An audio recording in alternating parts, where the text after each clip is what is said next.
요즘 밤에 누우면 어떤 생각이 가장 먼저 떠오르세요? 인생이 왜 이렇게 흘러왔나? 이런저런 깊은 생각이 떠오르기도 하고 내일 여행 가는 설렘에 잠이 안 오기도 하죠. 그런데 많은 분들은요, 내일 처리해야 할 일 걱정, 건강검진 결과, 가족 모임 같은 스트레스 때문에 밤을 뒤척이십니다. 이런 걱정들은 보통 시간이 지나면 자연스럽게 해결이 되기 때문에 잠 못 이루는 밤도 잠깐 스쳐 지나갈 때가 많아요. 그런데 문제는 잠 못 자는 것 자체가 스트레스가 되어버릴 때입니다. 오늘도 못 자면 어떡하지? 내일 피곤하면 큰일인데. 이런 생각이 머릿속을 떠나지 않으면서 불면의 고리가 끊어지지 않는 거죠. 이게 바로 전 세계에서 가장 흔한 수면장애, 불면증의 핵심입니다. 사실 누구에게나 잠을 설칠 수 있는 요인은 많습니다. 옆 사람 코 고는 소리, 여기저기 쑤시는 통증, 마음 아픈 일들. 해외여행 후 시차 적응이 안 될 때처럼 며칠 동안 극도로 잠이 부족하면 우리 몸 안의 시계도 완전히 뒤죽박죽이 되죠. 그래도 대부분의 시간이 지나면 몸이 너무 피곤해져서 어느 순간 깊이 쓰러져 자버립니다. 그런데 일부 분들은 몸이 아무리 피곤해도 버티고 또 버팁니다. 호흡기 질환, 위장 문제 같은 만성 질환이 있거나 여러 가지 이유로 긴장이 풀리지 않으면 피로보다 불편함이 더 앞서는 거예요. 이렇게 잠 못 이루는 밤이 계속 쌓이다 보면 침실이라는 공간 자체가 편안한 곳이 아니라 잠 못 자고 뒤척이던 곳으로 기억되기 쉽습니다. 그래서 잠자리에 들어야 할 시간만 되면 몸이 자동으로 긴장해 버립니다. 또 오늘도 못 자겠지 하는 두려움 때문에 우리 뇌가 스트레스 반응 시스템을 켜버리는 거죠. 그 순간 몸 안에서는 싸우거나 도망가거나 얼어붙을 때 나오는 호르몬들이 쏟아져 나옵니다. 코르티솔, ACTH 같은 스트레스 호르몬이 혈관을 타고 돌면서 심장박동과 혈압을 끌어올리고 몸 전체를 비상상태로 만들어버립니다. 이렇게 과각성 상태가 되면 뇌는 위험 신호를 찾느라 아주 예민해집니다. 이불이 조금만 불편해도 밖에서 아주 작은 소리만 나도 그걸 놓치지 않으려고 깨어 있으려고 해요. 그러니 잠이 들고 싶어도 잘 수가 없는 거죠. 겨우겨우 잠이 들었다고 해도 그 잠이 또 문제입니다.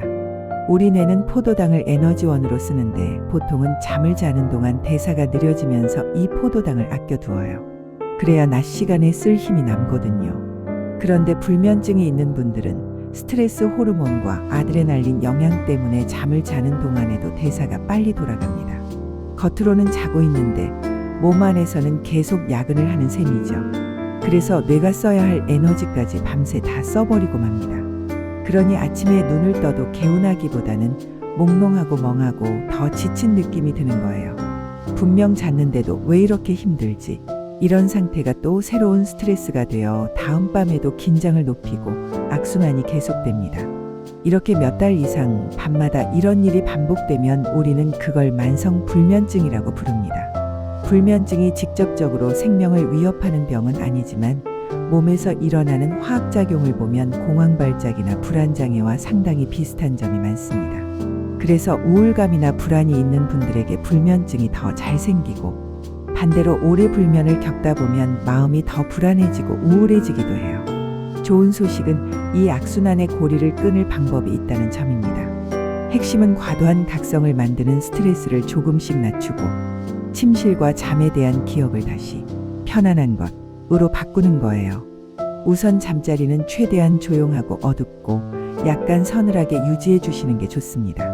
너무 덥거나 화나면 몸이 지금은 깰 시간인가 하고 헷갈리기 쉽거든요. 침대에서는 가능하면 잠만 자고 TV를 보거나 핸드폰을 오래 하는 습관은 조금씩 줄이는 게 좋습니다. 그래야 뇌가 침대 입고로 졸릴 때 가는 곳이라고 다시 학습을 해요. 누워서 한참을 뒤척이게 될 때는 오히려 잠깐 자리에서 일어나 보는 것도 도움이 됩니다. 책을 천천히 읽거나 조용한 음악을 듣거나 가볍게 일기를 쓰면서 마음을 가라앉혀 보세요. 다시 조금 졸릴 때 침대로 돌아가는 겁니다. 또 하나 중요한 것은 우리 몸의 생체시계입니다. 가능하면 매일 비슷한 시간에 자고 비슷한 시간에 일어나도록 리듬을 만들어주면 몸이 이 시간에는 쉬어야 하는구나 하고 알아서 준비를 합니다. 밤늦게 강한 조명이나 휴대폰 화면을 오래 보는 습관은 이 시계를 늦춰버려서 잠드는 시간을 더 밀어내죠. 그래서 잠들기 한두 시간 전부터는 화면 밝기를 줄이고 조금씩 조명을 낮춰주는 게 좋습니다. 어떤 분들은 의사와 상의해서 수면제를 처방받기도 합니다. 도움이 되는 경우도 있지만 모든 사람에게 똑같이 잘 듣는 약은 아직 없습니다. 또 약국에서 쉽게 구할 수 있는 수면제나 진정제들은 의존성이 생길 위험이 있어서 혼자 오래 드시다 보면 끊기가 더 힘들어지고 중단했을 때 오히려 증상이 더 심해지는 경우도 있어요. 그래서 약을 고려하실 때는 반드시 전문의와 상의하시는 게 안전합니다. 그리고 한 가지 더, 밤에 잠이 안 온다고 해서 모두가 불면증인 것은 아닙니다. 만성 불면증으로 진단받은 분들 중 약 8% 정도는 사실은 지연수면 단계 증후군이라는 다른 문제를 가지고 있었다는 연구도 있어요. 이분들은 타고난 생체시계 자체가 24시간보다 조금 더 길어서 사람들이 보통 자는 시간보다 훨씬 늦게 졸리고 훨씬 늦게 일어나는 것이 자연스러운 리듬입니다. 그러니 일반적인 취침 시간에는 좀처럼 잠이 안 오지만 본인의 리듬대로 늦게 자고 늦게 일어나면 깊이 잘 자는 경우가 많아요. 이럴 때는 내가 스트레스를 많이 받아서 못 자는구나 라고만 생각할 것이 아니라 혹시 내 생체 리듬이 남들과 다른 건 아닌지 전문가와 상의해 보는 것도 한 가지 방법입니다. 우리의 수면과 각성 리듬은 몸과 마음 건강을 지키는 아주 섬세한 균형입니다. 그래서 이 리듬이 무너지지 않도록 일상 속에서 조금씩 신경 써주는 게 정말 중요해요. 다만 잠 잘 자야 한다는 생각 자체가 또 하나의 스트레스가 되어버리면 안 되겠죠. 오늘 이야기 들으시면서 내 잠이 왜 이렇게 힘들었는지 조금은 알 것 같다. 오늘부터는 잠과 조금 다른 관계를 맺어봐야겠다. 이런 느낌이 드셨다면 그걸로 첫걸음은 이미 떼신 겁니다.